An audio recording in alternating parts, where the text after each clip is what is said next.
Yan, ganyan lang. Iwas sa pork. Lagyan natin itong toyo yung pork natin. Paminta din, lagyan natin. Amin, oyster sauce.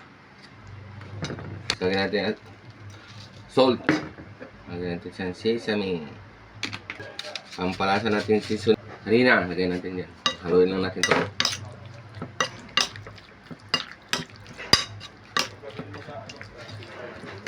Ayan. So guys, tapos na natin yung yung stir fry pork natin. Lagyan natin ito sa cooking. Natin dyan, oh. Yung pork natin. Yan, oh.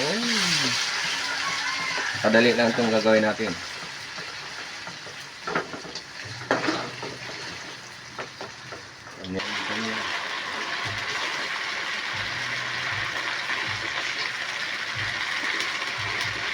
Bawang natin. Sibuyas.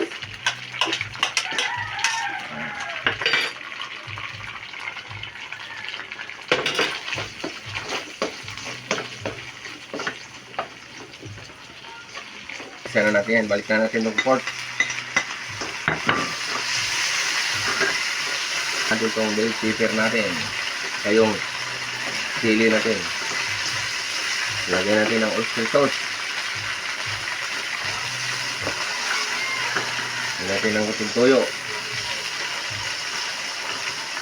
Seasoning. Ano? Ayan ba yung kulay nyo? Lagyan natin siya ng spring onion. So, ganyan lang kadali. Magluto tayo ng stir-fried pork. Ito na. Tapos na natin itong gawin natin pork natin. Stir-fried pork.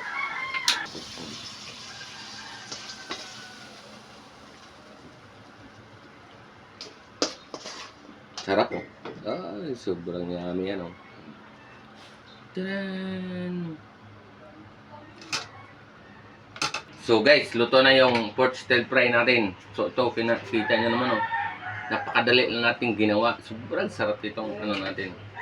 Bago tayo bumiyahe ngayon ng tricycle, ito yung almusal natin ngayon. Sobrang sarap. Tingnan nyo namang kulay niya, colorful. Kadali lang.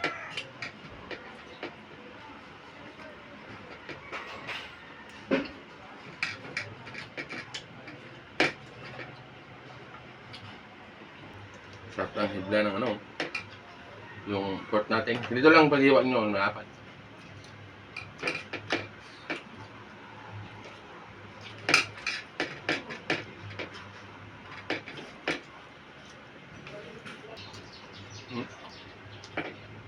Wala.